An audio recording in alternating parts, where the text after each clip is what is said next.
good evening. I'm going to show you the procedure on how to take vital sign. Vital sign are taken in the following indication. Upon admission of the patient, as per the Muse score of the patient, after receiving the patient from the operation procedure, and during blood transfusion, on the started of the shift routine. Here with me, all the vital sign equipments. I made it sure that it's all clean and functional. I have with me the blood pressure, or we call it a sphygmanometer, to check the blood pressure. And I have with me the stethoscope to check the heart rate. And I have with me the pulse oximeter to check the oxygen saturation. And I have with me the glucometer to check the blood sugar level. And I have the different kind of thermometer. Digital, tympanic, and infrared. Digital where we can use axillary, orally, and rectally. As well, I have the pain assessment tools to assess. Now, using the axillary thermometer. Expose the patient's axilla. If it's wet, dry it with tissue or towel. And place the probe into the center of axilla. And place the person's arm over the chest. Hold the probe. Wait for the blood tone. And document the result. Now, another body temperature is using the tympanic thermometer. Cover the thermometer with a probe, disposable cover. Position the patient properly. Air is in front of you. Yeah. Pull back the air gently. Insert the covered probe. Press the button on. Hold in place until you hear the blood tone. Reads the result. Press the eject button. Discard properly the probe cover and document the result. Now, using the infrared thermometer. Place the thermometer at least 2 inches away from the forehead. Press on the trigger on button. Wait for the blood tone and read the result and document the result.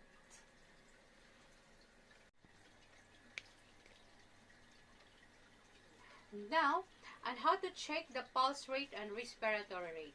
Position the patient properly. Elbow on the 90 degrees. Hand rest on the table. Using the index and middle finger. Using the index and middle fingertips, locates the radial pulse thumb, side rest, and press it lightly to feel the pulse. Or bring the hand of the patient to the chest. Note if the pulse is regular, rhythm, weak, or strong.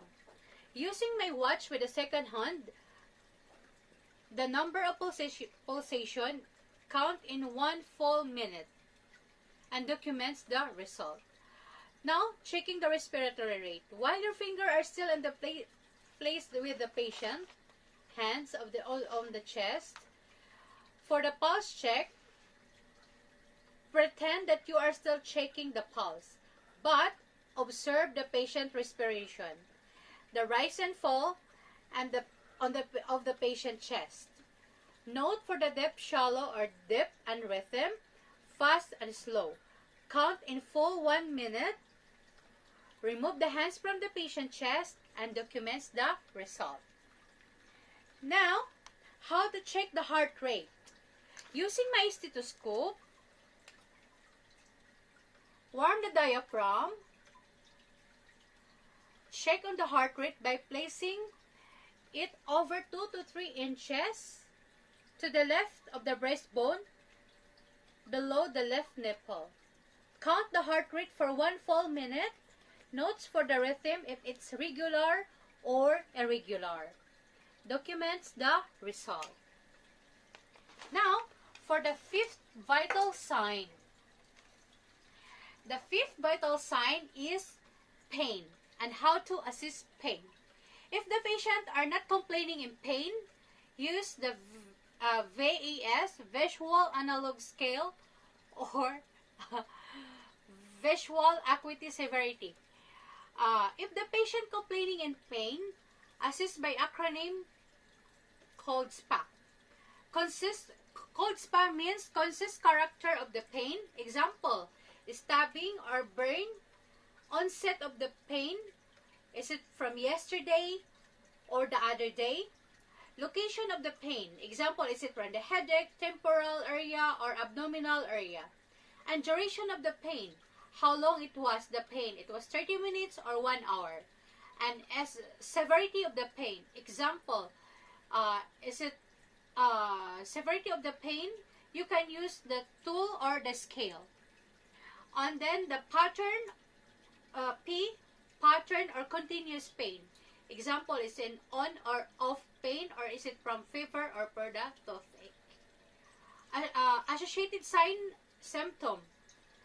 Is it cannot eat or from fever? So that was the cold SPA. And then documents the result. Next is how to check the oxygen saturation. Warm the selected site, SpO2 air loop, 2 or finger. Start the oximeter by pressing on, okay, and insert or clip the finger on the device. Wait until the result appear, and then documents the result. Okay. Then the next is how to check the blood pressure. How to check the blood pressure using by sphygmomanometer. Okay, precautions to be considered. Precautions to be considered before taking the blood pressure. Do not take the BP on the site of infusions, fast dialysis. On the site of IV infusion, cast, dialysis, access site, or breast surgery, or injured.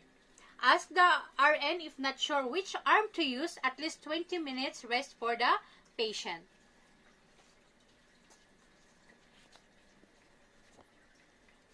Okay, position the patient properly.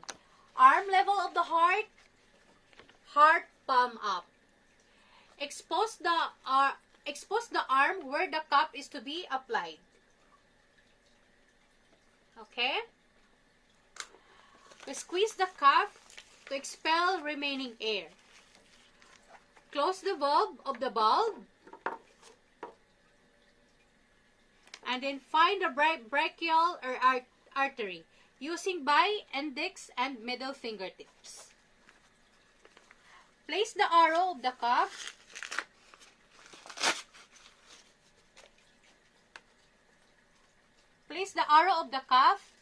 wrap the cuff around the arm.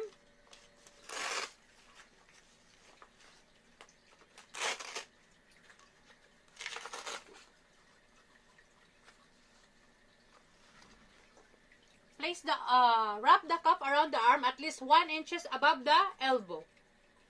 Even and snugly. Attach the BP gauge.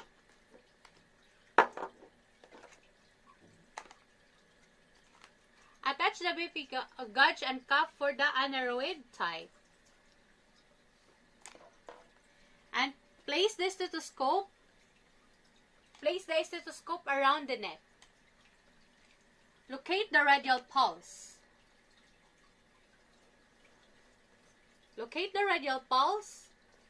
Inflates the cup with the right hand.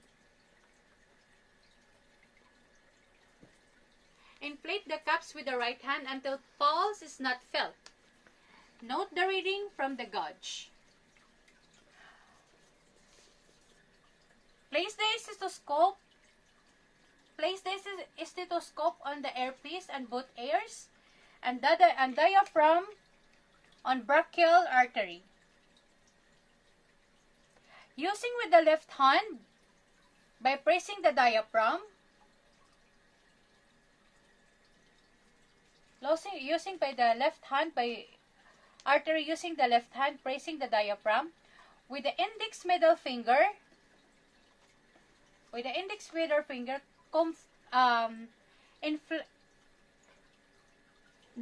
deflate the cup slowly 2 to 4 millimeter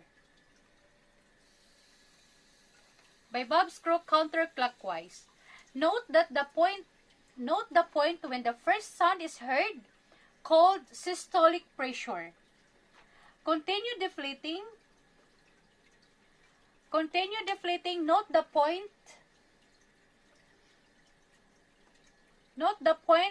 the sound disappears, where we call it diastolic pressure.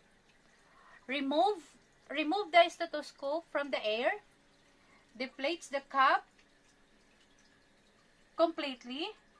Remove from the patient's arm. Position the patient properly and documents the result. Now, for the next vital sign that we are going to use is how to check the blood sugar level. It depends on the indication of the doctor. If the patient is diabetic, you need to check the blood sugar level. But if the patient is not diabetic, it depends on the indication of the doctor. Check the expiry date. If the strips verbalize, how many days the expiration of the strips upon opening it, and the level. It should be 180 days upon the opening. Wear the gloves. Non-sterile.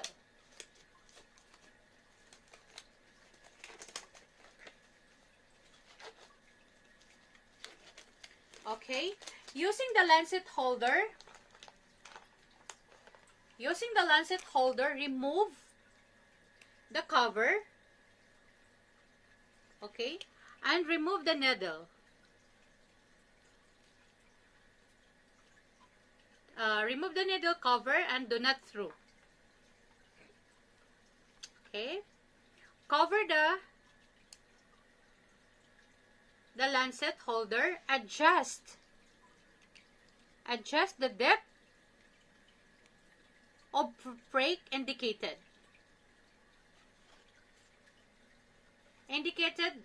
in the Lancet cover. So, as you prepare 4 or 5, select the finger, cleanse with the alcohol swab, and let it dry. Turn on the glucometer.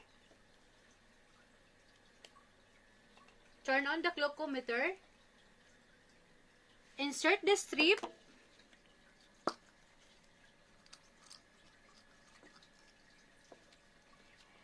Insert the strips into the glucometer as indicated in the screen.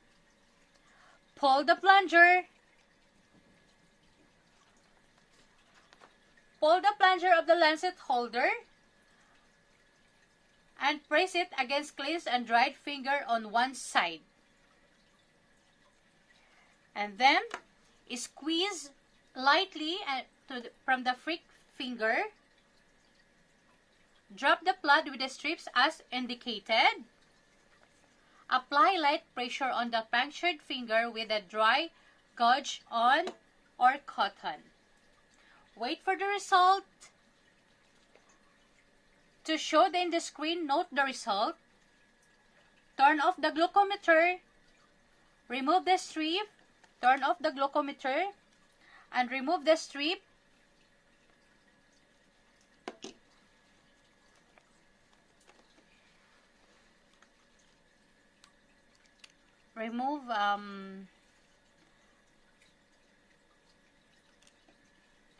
Turn off the glucometer, remove the strip, and the Lancet press the release.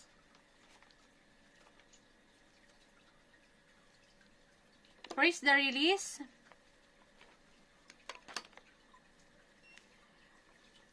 And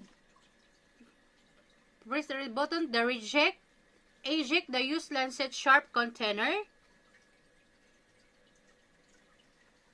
And dispose to the sharp container. Doff the gloves used. And throw it in the garbage. Hand rub or hand wash. Hand rub by sanitizing or gel. And then documents the result. Report all the results to the RN, especially abnormal results, for the proper immediate management. And that's all how we take the vital signs. I thank you.